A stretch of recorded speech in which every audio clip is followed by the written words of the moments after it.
Jerusalén, en torno al año 33 de nuestra era. La ciudad está a rebosar de peregrinos por la Pascua judía.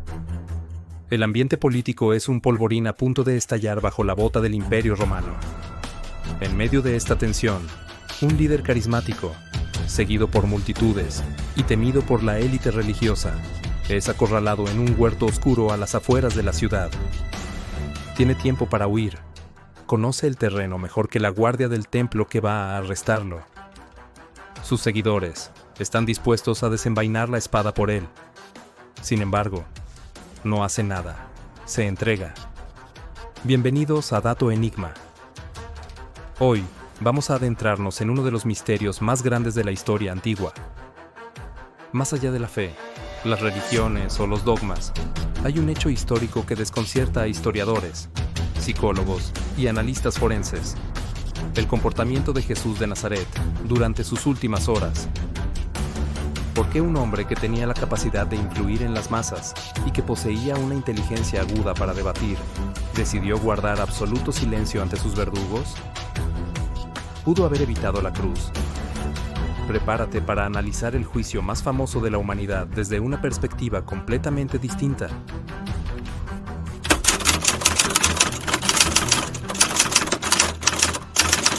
Para entender el enigma, primero debemos mirar el mapa. Jesús fue arrestado en el Monte de los Olivos, específicamente en el huerto de Getsemaní. Históricamente, este lugar estaba a un paso del desierto de Judea.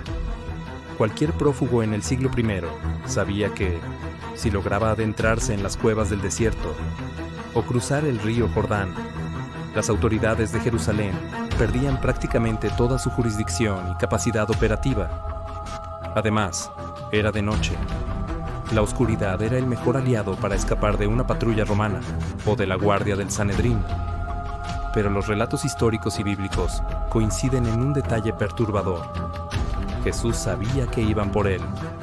Los textos mencionan que experimentó una profunda angustia psicológica, lo que la medicina moderna clasificaría hoy como hematohidrosis, un estado de estrés extremo, donde los capilares estallan y se suda sangre. Su instinto de supervivencia humano le gritaba que huyera. De hecho, sus propios discípulos se quedaron dormidos por el agotamiento emocional, y cuando despertaron, el arresto era inminente. Pedro, uno de sus más cercanos, sacó una espada y cortó la oreja de un siervo llamado Malco. Es aquí donde ocurre la primera gran anomalía. Jesús detiene la violencia. Le ordena a Pedro guardar el arma. No lidera una rebelión. No aprovecha la confusión para huir. Se rinde pacíficamente. ¿Por qué negarse a pelear cuando otros presuntos mesías de la época, como Judas el Galileo, murieron con la espada en la mano? Lo que siguió al arresto fue una serie de irregularidades legales que, bajo la propia ley judía de la época, hacían que el juicio fuera totalmente ilegítimo. Se llevó a cabo de noche. Los testigos presentaban versiones contradictorias. Se buscaba una condena a muerte, lo cual requería procedimientos sumamente estrictos que fueron ignorados por la prisa de ejecutarlo antes de la festividad de la Pascua. Pero el verdadero misterio no es la corrupción del tribunal, sino la defensa del acusado. O mejor dicho, la ausencia de ella. A lo largo de sus 3 años de vida pública, Jesús había demostrado ser un maestro de la retórica. Cuando los fariseos y escribas intentaban acorralarlo con trampas lógicas sobre impuestos, leyes o moralidad, él siempre logró desarmarlos con respuestas brillantes, como el famoso «Al César, lo que es del César». Sin embargo, frente al sumo sacerdote Caifás, no usó su intelecto para desarmar las mentiras. Guardó silencio. Esta estrategia es incomprensible desde el punto de vista humano. En la jurisprudencia romana y judía, el silencio a menudo se interpretaba como culpa o como una grave ofensa de desacato. Al negarse a debatir, a presentar testigos a su favor o a apelar a las irregularidades del proceso, Jesús estaba sellando su propio destino. Estaba de forma activa y consciente permitiendo que la injusticia avanzara. La situación llega a su punto máximo de tensión cuando Jesús es llevado ante el prefecto romano de Judea, Poncio Pilato. Aquí el enigma se vuelve aún más profundo. Pilato no era un hombre compasivo. Los registros históricos de Flavio Josefo lo describen como un gobernador cruel y despiadado. Pero Pilato no veía en Jesús a un líder rebelde como Barrabás. Veía a un filósofo inofensivo, quizás a un místico loco, pero definitivamente no a un criminal de Estado que mereciera la crucifixión, el castigo reservado solo para los peores traidores a Roma. Pilato literalmente le ofreció a Jesús una salida de emergencia. Le dio múltiples oportunidades para defenderse. Si Jesús hubiera dicho: soy un líder espiritual, no político. Mi reino no compite con el del César de forma material. Pilato habría tenido la justificación perfecta para liberarlo y humillar al Sanedrín judío, a quienes detestaba. Pero Jesús apenas le dirige la palabra, y cuando lo hace, es para desafiar la autoridad misma de Roma, diciéndole a Pilato que no tendría ningún poder sobre él si no se le hubiera dado de arriba. Jesús no es una víctima arrastrada a regañadientes al matadero. Los registros muestran a un hombre que está en absoluto control de la narrativa de su propia muerte.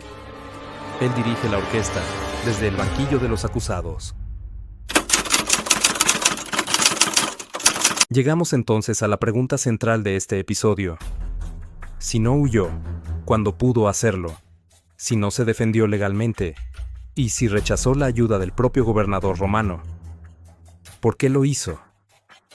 La respuesta no está en la política del siglo I, sino en textos escritos cientos de años antes de que él naciera. Para entender la mente de Jesús, hay que entender cómo veía él su propia identidad. Siglos atrás, el profeta Isaías describió la figura del siervo sufriente, un texto que dice: angustiado él y afligido, no abrió su boca, como cordero fue llevado al matadero, y como oveja delante de sus trasquiladores, enmudeció. Desde la perspectiva puramente secular, Jesús fue un radical que calculó que su muerte lograría más que su vida. Al no oponer resistencia, despojó al Imperio Romano del poder de castigarlo, porque uno no puede castigar verdaderamente a quien se entrega voluntariamente. Transformó la cruz, que era el máximo símbolo de humillación y terror romano, en un símbolo de victoria. Desde la perspectiva teológica, Jesús no se opuso porque veía la cruz no como un asesinato, sino como un sacrificio cósmico. En su cosmovisión, el arresto, las burlas, los azotes y los clavos no eran el fracaso de su misión, eran exactamente el plan maestro. Defenderse habría sido, en sus propios términos, fallarle a la humanidad. Roma crucificó a decenas de miles de rebeldes a lo largo de su historia.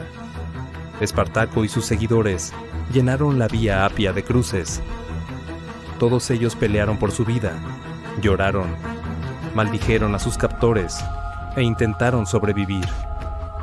Hoy, casi nadie conoce sus nombres, pero el único hombre que se negó a defenderse, el hombre que perdonó a sus verdugos, mientras le atravesaban las manos, partió la historia de la humanidad en dos. La falta de resistencia de Jesús en sus últimas horas sigue siendo un enigma desconcertante. Es la prueba definitiva de que, a veces, la victoria más grande de la historia no se logra desenvainando la espada, sino sabiendo exactamente cuándo y por qué entregarla. ¿Qué piensas tú? ¿Crees que la no resistencia de Jesús fue una estrategia psicológica magistral contra el imperio, o la convicción divina de un hombre cumpliendo una profecía? Déjame tu opinión en los comentarios, porque este es un tema que da para un debate interminable. Si te ha gustado este análisis y quieres seguir descubriendo los misterios más grandes de nuestro pasado, no olvides suscribirte, darle a like y activar la campanita. Hasta el próximo episodio, aquí, en Dato Enigma.